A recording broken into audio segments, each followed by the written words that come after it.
16 जनवरी 1681 रायगढ़ किला। किले में संभाजी महाराज के राज्याभिषेक की तैयारी चल रही है, जिसमें पंडित, दूसरे राज्य के राजा और अंग्रेज भी आमंत्रित हैं।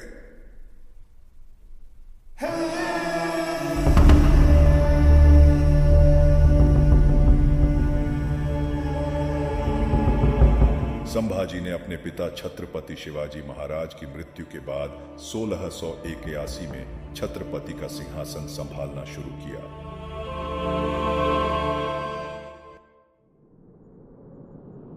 संभाजी को पता था कि मराठा साम्राज्य को विशाल मुगल साम्राज्य के खिलाफ लंबे संघर्ष का सामना करना पड़ेगा।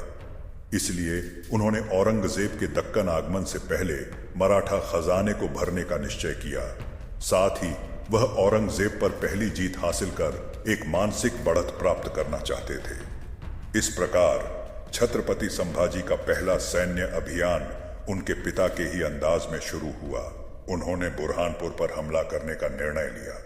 संभाजी ने 3 सैन्य टुकड़ियों को एकत्र किया और खानदेश की राजधानी और दक्कन के सबसे समृद्ध नगर बुरहानपुर पर धावा बोल दिया।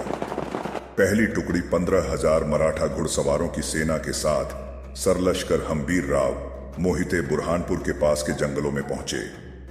इधर काकर खान, जो उस समय बुरहानपुर की रक्षा कर रहा था, जैसे ही उसने हमले की खबर सुना, तात्कालिक सेना की कमी के कारण काकर ने आसपास के नागरिक सेना को इकट्ठा कर हम्बीर राव पर हमला करने का निर्णय लिया। जैसे ही काकर सेना के साथ नगर के द्वार से बाहर निकला, संभाजी ने 4,000 घुड़सवारों के साथ पुराने गड्ढों से अचानक हमला कर दिया। मुगल सेना इस हमले के लिए तैयार नहीं थी और पूरी तरह पराजित हो गई।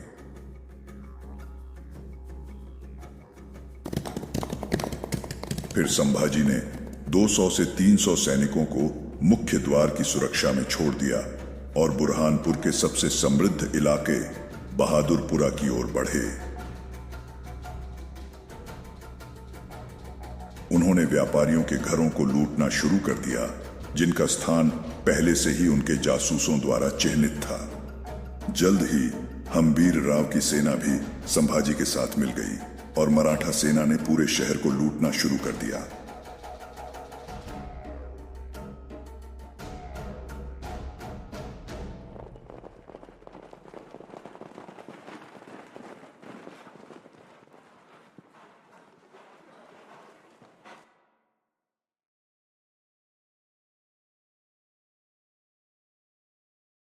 हम्बीर राव ने नगर के सभी प्रवेश द्वार सील कर दिए ताकि किसी को हमले की सूचना बाहर भेजने का मौका न मिले। मराठों ने 3 दिनों तक लगातार नगर को लूटा। इस लूट से उन्हें लगभग 2 करोड़ रुपए की संपत्ति प्राप्त हुई। मराठों ने नगर के किले पर भी कब्जा कर लिया और काकर खान को बंदी बना लिया। बुरहानपुर की हार से मुगल सल्तनत को काफी हानि हुई।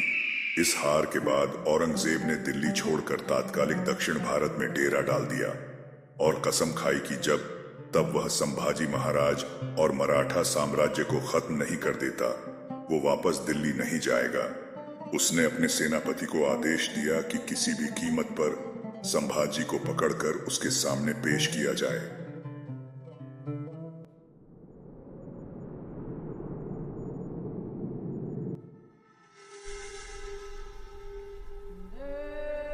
अब तो शंभा छत्रपति महाराजा बन गया। हमारे सपनों पर पानी फिर गया।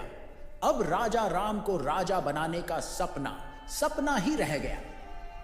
और तो और उसने हमें माफ करके अपने ही नजरों में घुट घुट के जीने को छोड़ दिया।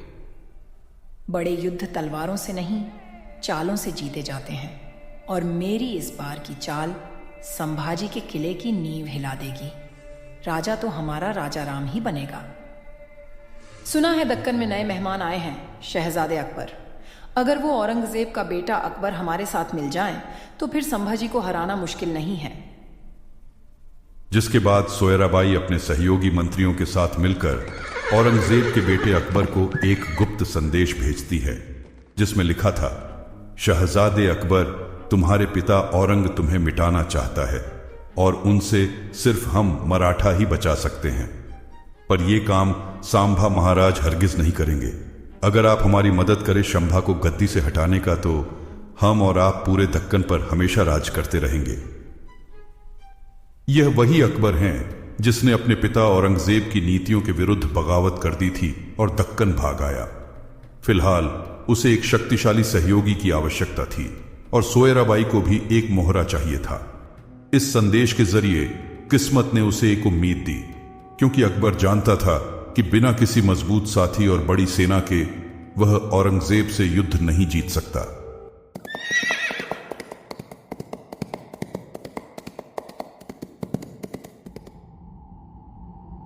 दरबारी संदेश लेकर आता है कि औरंग की औलाद अकबर उनसे अकेले मिलना चाहते हैं, जिसके लिए संभाजी तैयार हो जाते हैं।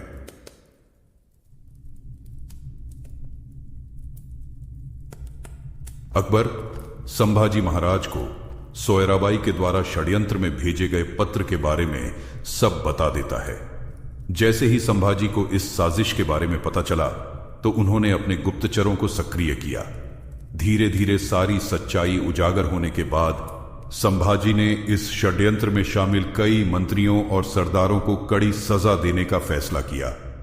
षड्यंत्र में शामिल मंत्रियों और सरदारों को हाथी से कुचलवा दिया गया, जो कि उस समय एक कठोर दंड प्रक्रिया थी, खासकर राजद्रोहियों के लिए।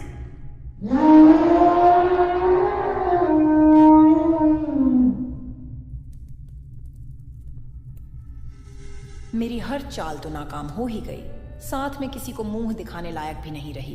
पूरा मराठा साम्राज्य मेरी थू थू कर रहा है। कहते हैं महारानी सोयराबाई लोक लज्जा और बेइज्जती की वजह से उन्होंने ऐसा फैसला लिया जिसने कभी सोचा नहीं था। वह था खुदकुशी का।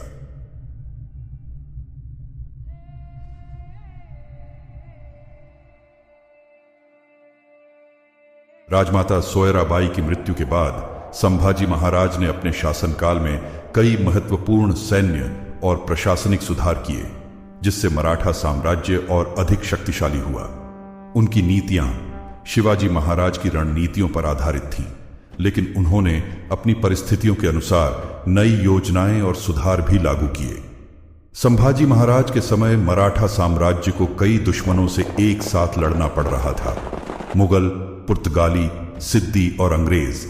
इसलिए उन्होंने अपने सैन्य ढांचे को अधिक संगठित और आक्रामक बनाया।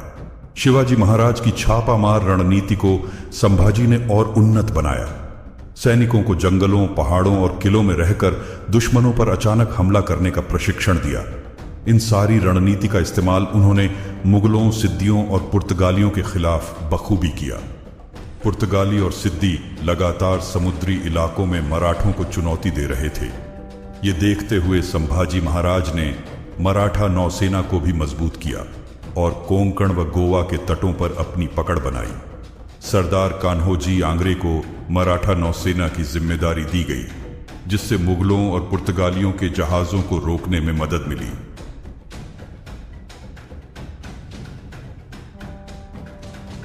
संभाजी ने अपने युद्धों में तेज आक्रमण और लूट की रणनीति अपनाई, जिसमें मराठों ने भारी लूट की और मुगलों को कमजोर किया। इस रणनीति से मराठों की अर्थव्यवस्था को फायदा हुआ और मुगलों की रीढ़ टूट गई।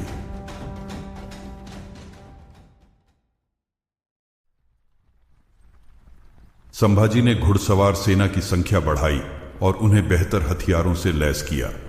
सैनिकों को दुश्मनों की नई तकनीकों और रणनीतियों से लड़ने के लिए प्रशिक्षित किया गया।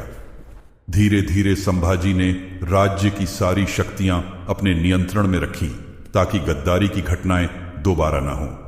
विश्वासपात्र और अनुभवी सरदारों को राज्य की मुख्य जिम्मेदारियां दी गई।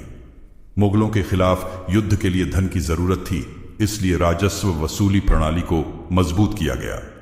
किसानों से चौथ और सरदेशमुखी कर वसूला जाने लगा, जिससे मराठा सेना को आर्थिक मदद मिली।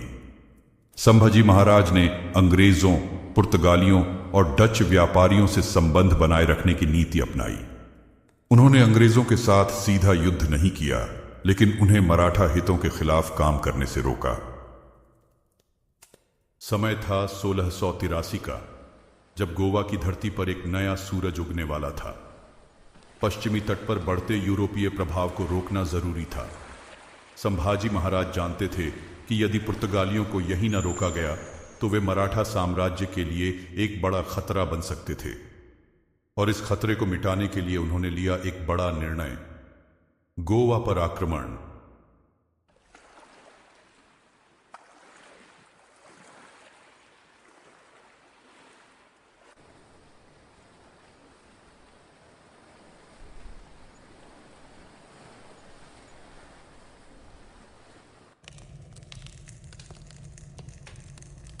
गोवा का किला बस एक पत्थर का ढांचा नहीं, यह हमारी संप्रभुता की परीक्षा है। हम मराठा किसी के गुलाम नहीं हो सकते। आज हम इन्हें दिखा देंगे कि हमारी लहरें कितनी प्रचंड हो सकती हैं। तो बोलो पार्वती पतय। हर हर महादेव।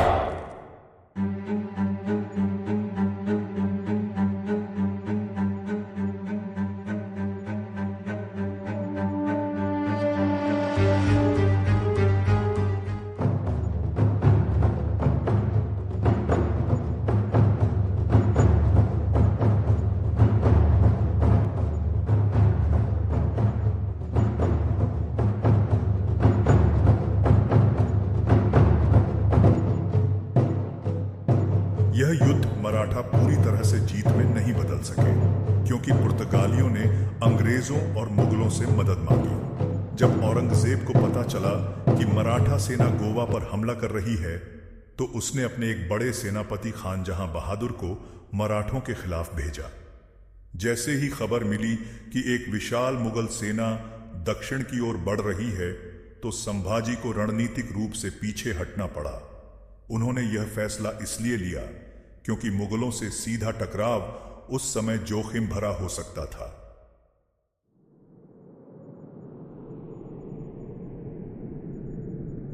राजे सिंधी कोंकण के लिए सबसे बड़ा खतरा है। जब तक यह किला है, वे समुद्री रास्तों से हमें कमजोर करते रहेंगे।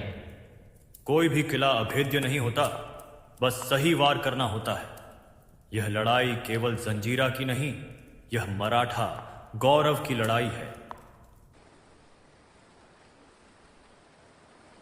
जंजीरा का किला मजबूत था, लेकिन मराठाओं का इरादा और भी मजबूत। रात के अंधेरे में मराठा सैनिकों ने समुद्र के रास्ते चढ़ाई शुरू की।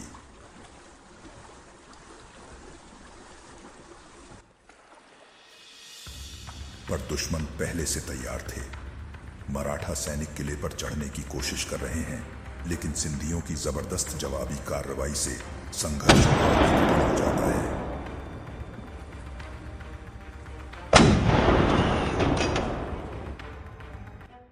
कुछ महीनों बाद जंजीरा किले के अंदर सिंधियों में असंतोष फैलने लगता है। भोजन और हथियारों की कमी से वे कमजोर पड़ने लगते हैं। संभाजी अपनी योजना में सफल हो रहे थे, लेकिन तभी मुगलों ने दक्षिण में हमला कर दिया, जिससे एक बार फिर मराठाओं को पीछे हटना पड़ा। 1686 में जंजीरा युद्ध के असफल होने के बाद संभाजी महाराज ने अपनी रणनीति बदली और अब उनका मुख्य लक्ष्य मुगल साम्राज्य को हराना था। इस समय औरंगजेब ने दक्षिण भारत पर अपना पूरा ध्यान केंद्रित कर लिया था और वह मराठाओं को पूरी तरह खत्म करना चाहता था। 1686 में औरंगजेब ने बीजापुर के आदिल शाही साम्राज्य पर हमला किया। बीजापुर किला, जो कभी छत्रपति शिवाजी महाराज का सहयोगी रह चुका था, अब कमजोर हो चुका था। संभाजी महाराज ने बीजापुर की मदद करने का प्रयास किया, लेकिन औरंगजेब की विशाल सेना ने आखिरकार बीजापुर को जीत लिया। अब बीजापुर के पतन के बाद मराठा साम्राज्य मुगलों के खिलाफ अकेला पड़ गया था। 1687 में औरंगजेब ने गोलकुंडा के कुतुबशाही साम्राज्य पर हमला किया। गोलकुंडा एक मजबूत राज्य था, लेकिन अंततः मुगल सेना ने इसे भी जीत लिया। इस युद्ध के बाद मराठाओं के लिए एक और संकट आ गया, क्योंकि अब दक्षिण में मुगलों का पूर्ण नियंत्रण बढ़ता ही जा रहा था। अब औरंगजेब का अगला लक्ष्य संभाजी महाराज और मराठा साम्राज्य था। संभाजी महाराज को एहसास हो गया कि अगर मराठाओं को बचाना है तो उन्हें अब और भी आक्रामक रणनीति अपनानी होगी।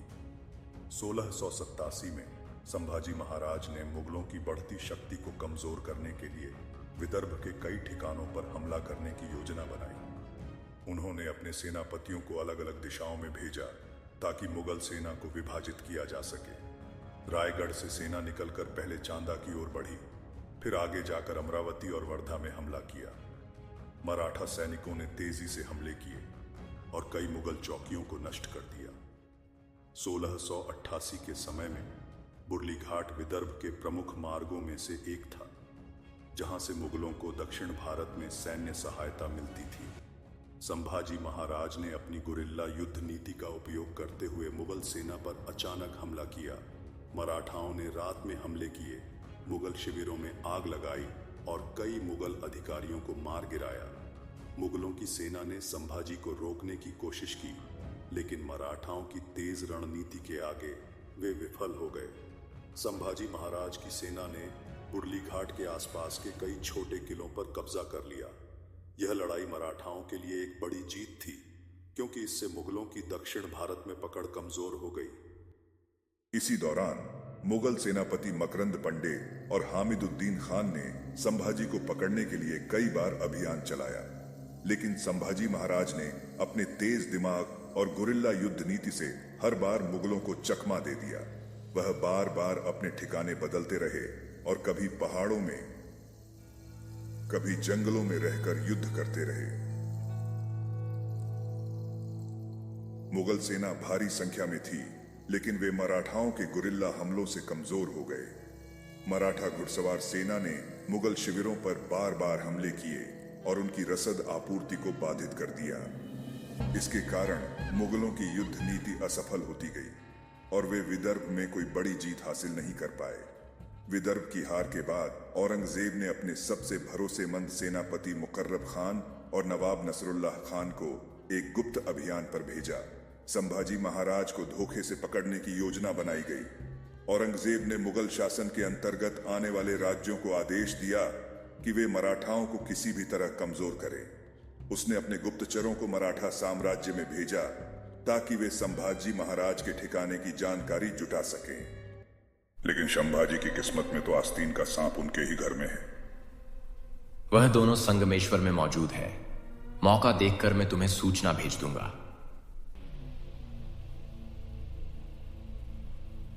संभाजी महाराज अपने प्रिय मित्र कवि कलश के साथ संगमेश्वर में ठहरे हुए थे। वह दोनों वहां संगमेश्वर में एक अहम बैठक के लिए मौजूद है, जिसके लिए वह वापस 31 जनवरी 1689 को संभाजी रायगढ़ के लिए निकलने वाले थे। इस दौरान उनके अपने साले गनौजी शिर्के ने संभाजी को फंसाने का जाल बिछाना आरंभ किया। गनौजी ने संभाजी से झूठ कहा कि यहाँ के लोग आपसे मिलना चाहते हैं, तो अपने इलाके के लोगों से मिलने के लिए संभाजी तैयार हो गए। इस दौरान उन्होंने अपनी सेना की एक बड़ी टुकड़ी रायगढ़ के लिए रवाना कर दी थी। वहीं अपनी सुरक्षा के लिए सिर्फ 200 सैनिकों को ही साथ रखे थे, जिसके बाद योजना के तहत इस बात की जानकारी गनौजी ने तुरंत मुगल सेना के सरदार मुकर्रब खान को भिजवा दिया। जैसे ही संभाजी और कवि कलश गुप्त रास्ते से निकल रहे होते हैं, सूचना मिलते ही मुकर्रब खान अपने 500 सैनिकों के साथ संभाजी और कवि कलश पर हमला कर देता है। आज हम मराठा खून की होली खेलेंगे, फाड़ देना सबको। हर हर महादेव। आखिरी सांस तक मराठा मुगल से लड़ते रहे। अंततः मुगल सेना मराठा सैनिकों की हत्या कर देते हैं। दुर्भाग्य से मुगल सेना ने छत्रपति संभाजी महाराज और कवि कलश को बंदी बनाने में सफल हो जाते हैं।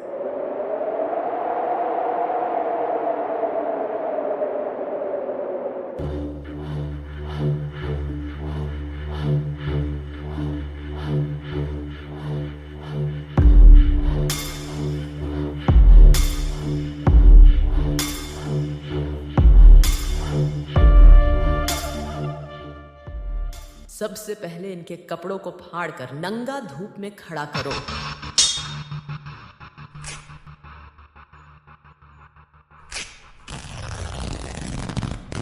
मुकर्रब खान, इन्हें लहू लोहान कर दो। दर्दनाक चीखें निकलनी चाहिए।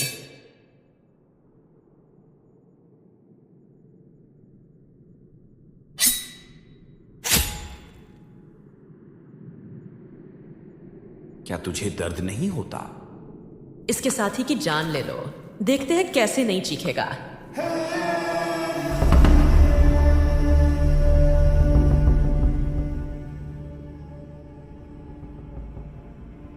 औरंग की बेटी जेब उन निशा के आदेश पर नसरुद्दीन कवि कलश की जान ले लेता है।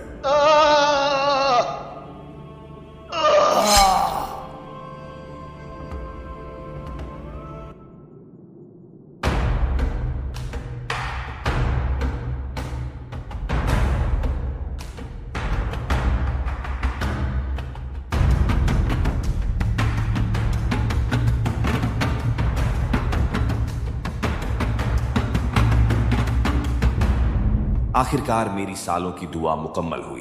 खैर मना औरंग, मेरे हाथ खुले नहीं हैं, वरना तू और तेरा दुआ धुआं बन चुका होता। वो तो अभी पता चलेगा। बस अल्लाह से शिकायत यह है कि उसने शिवा को मुझसे मिले बगैर बुला लिया, वरना उसको भी ऐसे ही मारता। अपनी गंदी जबान से उनका नाम भी मत लेना औरंग, वरना तेरे टुकड़े तक नहीं मिलेंगे। इसको इतना तड़पाओ कि मौत की भीख मांगे, तब भी इसको मौत मत देना।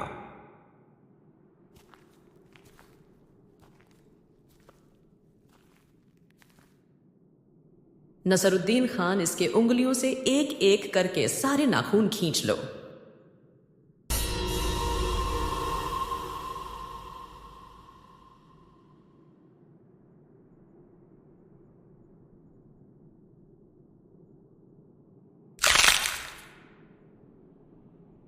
सारे नाखून निकल गए, लेकिन शंभा के मुंह से एक आवाज तक नहीं निकली।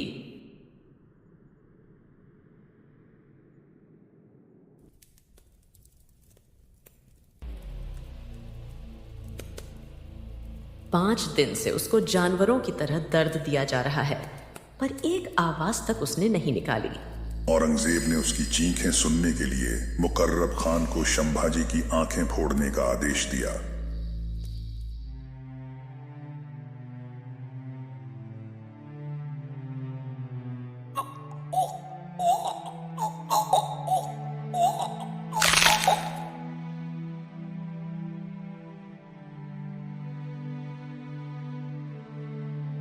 दिन बीतते गए। मुगल हमारे छावा की चीखें सुनने के लिए उनको काफी दर्द दिए। रोजाना कांटे वाले चाबुक से उनके शरीर को छीला जाता, कभी गर्म खोलता हुआ पानी से उनके छोटों पर डाला जाता।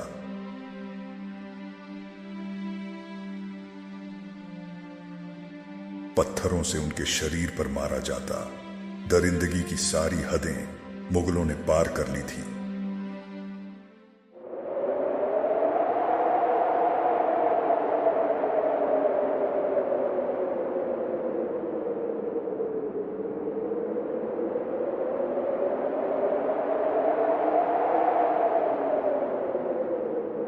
मान गया मैं तुम मराठाओं शेर को।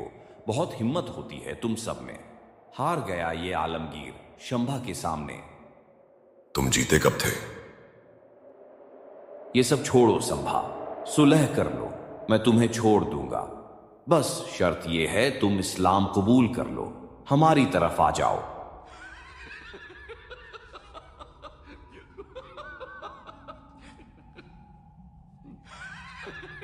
औरंगजेब, औरंगजेब, अगर तुम अपनी बेटी से निकाह करने को भी बोलता तो उसके मुंह पर थूक के मना कर देता। सब कुछ तो तेरा छीन लिया, बस ये जवान तेरी बाकी रह गई। नवाब खान, छीन लो इसकी जवान।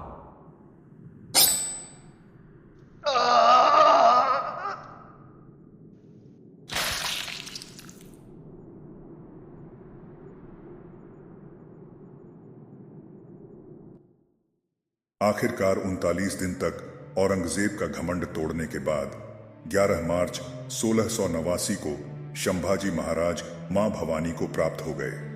मुगलों ने असली दरिंदगी तो अब दिखाई। उन्होंने शंभाजी के मृत शरीर को रोजाना टुकड़ों में बांटे।